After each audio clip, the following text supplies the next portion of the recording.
So yesterday I was talking to my friend and a fellow creative, and we were talking about the importance of how important it is to have good gear. But then I realized that for the past couple of years I've been, I don't want to say addicted, but I've been accumulating unnecessary gear for my filmmaking. And then I realized I might have gear acquisition syndrome. So so what I did was I decided to get rid of everything. Got rid of the other cameras, got rid of all of my lenses as well. But then I kept my FX3 and the 50mm 1.4 Sigma. Got rid of everything else. And I tried to see how well I can fare with client work. So over the past couple of weeks, I've been shooting mainly on my 50mm 1.4 on the Sony FX3, which is quite refreshing because when you use just that one tool, it sort of forces you to think more about the decisions you're making and what you're doing and why you are doing what you're doing.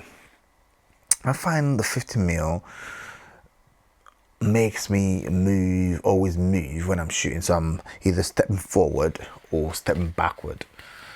The 50mm is really good because what it offers you is it gives you that intimate feel without losing the depth or the environment. I don't know if that makes sense. So with the 35mm and 28mm and 24mm, you have a very wide angle image, which sort of shows you where you are. But sometimes it puts so many things that you don't really want in the shot in. But with the 50mm, it gives you like a close-up, still wide enough, but it doesn't add any sort of distracting things into the image. And another good thing about the 50mm is it is quite close to our field of view as human beings. So what you capture on the 50mm is very close and identical to what we see with our bare eyes. So that gives you that sense of originality or familiarity, so whatever sort of works for you. And another reason why the 50mm was the one I decided to keep as opposed to the others. I like 35mm a lot, but the reason why I picked 50mm is because it's bang in the middle.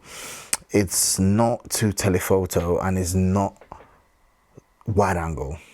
But if you want to capture more, if you want more things in your footage, you can always step back and capture that. And if you want to come closer as well, if you want the subject to be the main character, or you want to capture details, all you need to do is just move close. And if you're lucky, if you've got some of the 50mm that have close a very good minimum focusing distance, you can actually capture macro as well. So I got rid of my 35mm, I got rid of my 24-105, which was my bread and butter. I got rid of one 135mm, which I love dearly. I got rid of my 90mm, another amazing lens. And yeah, I've been trying to I have been getting used to just shooting on that one lens.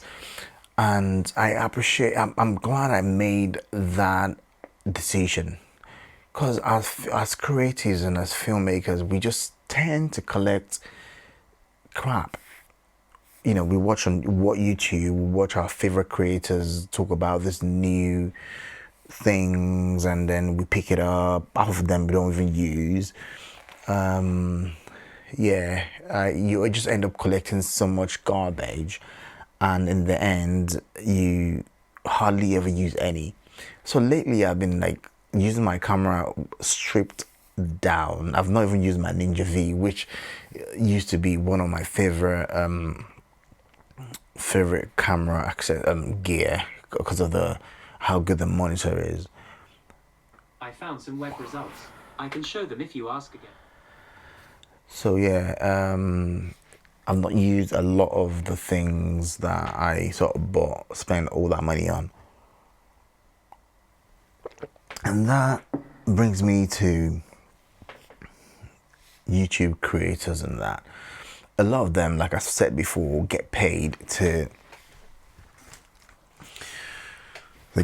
convince you to, buy all these things. So I think when you watch some of these creators, it's important for you to sort of realize that they probably don't have these things and they are just telling you to go get it because they've been paid by the company to promote the product. So think about that.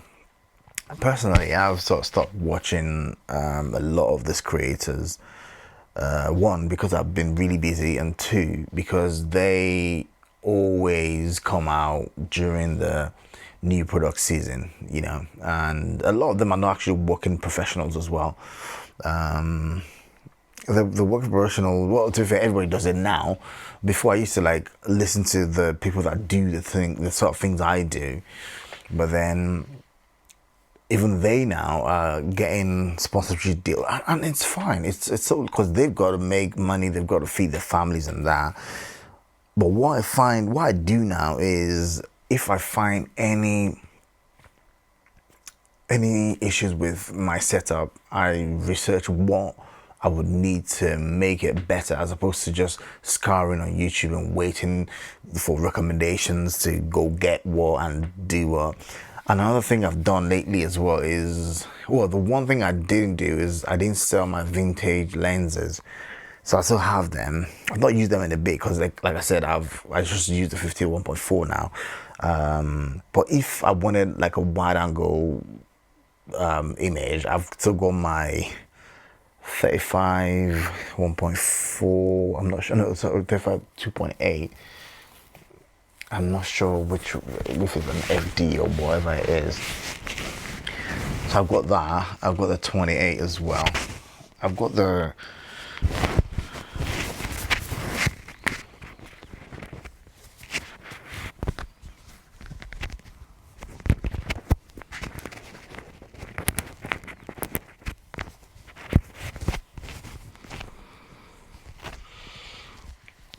I've got the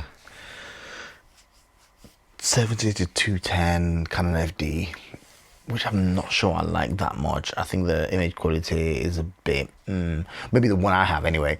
But yeah, as you know, I love my Helios and I love my Canon FD sort of lenses.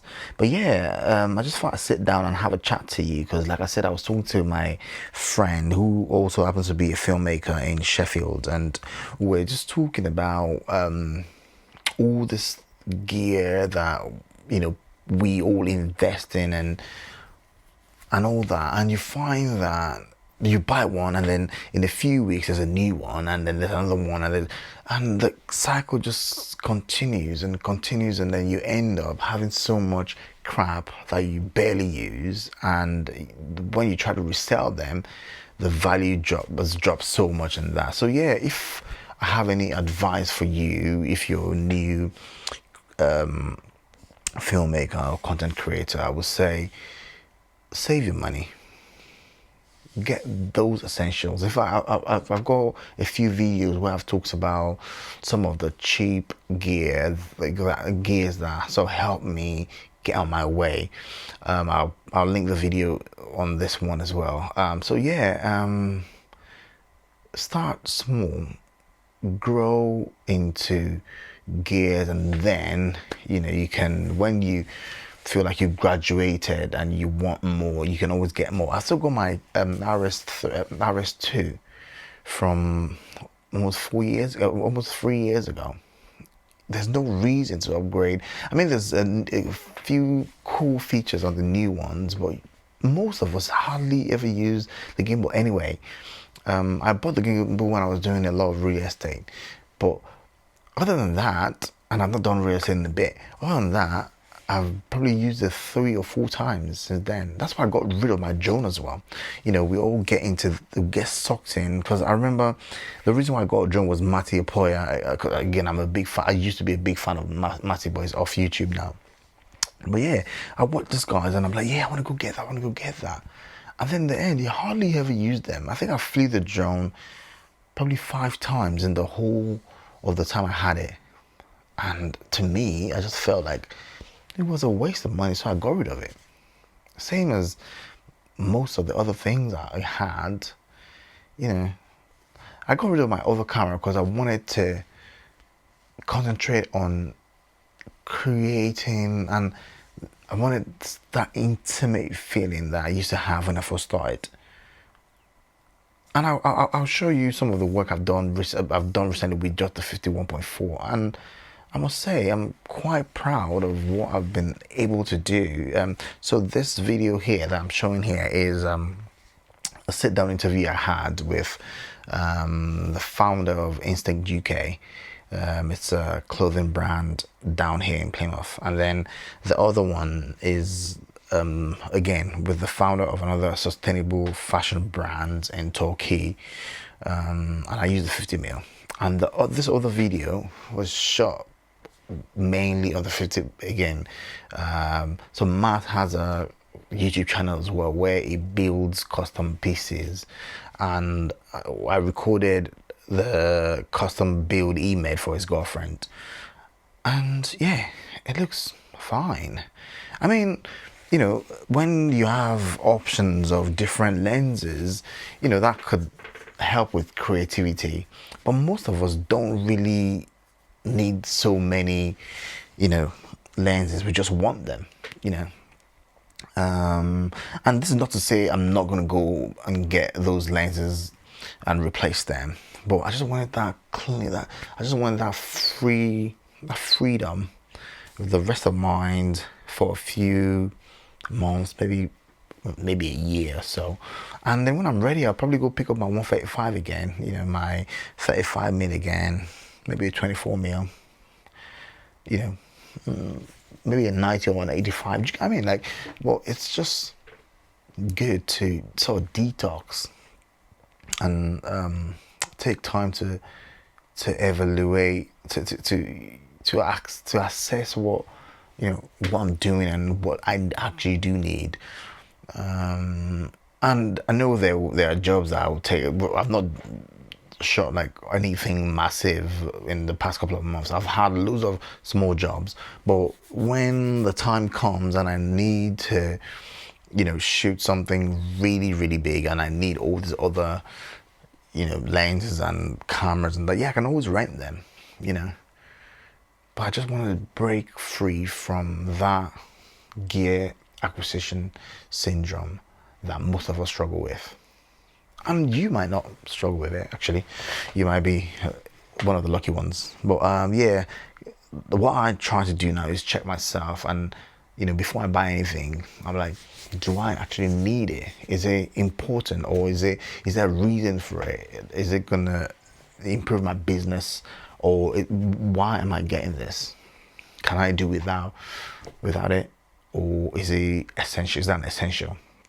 And these are the things that we've got to battle in our minds, and so I'm happy I've done what I've done. And yeah, if you think you struggle with gear acquisition syndrome as well, let's know what you think about the video in the comment section. And as I always say, it's your boy Crew, and thanks for watching. And yeah, please like, subscribe, and share with somebody that you think needs to hear this, somebody that you think might have gear acquisition syndrome as well, or other creatives. Just start the conversation.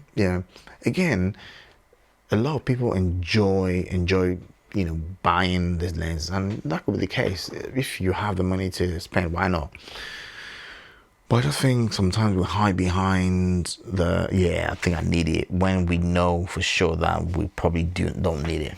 So yeah, that's what I've got to say today. and I'll see you in the next one. Sorry for the long hiatus.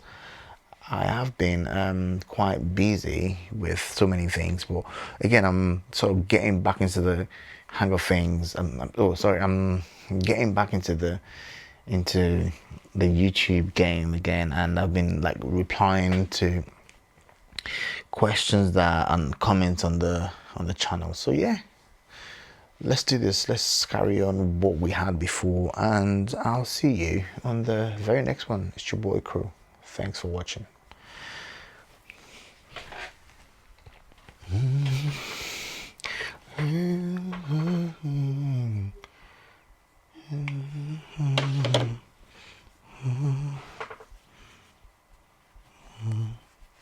feel like a nasty, yucky monster. Sometimes I feel so hopeless.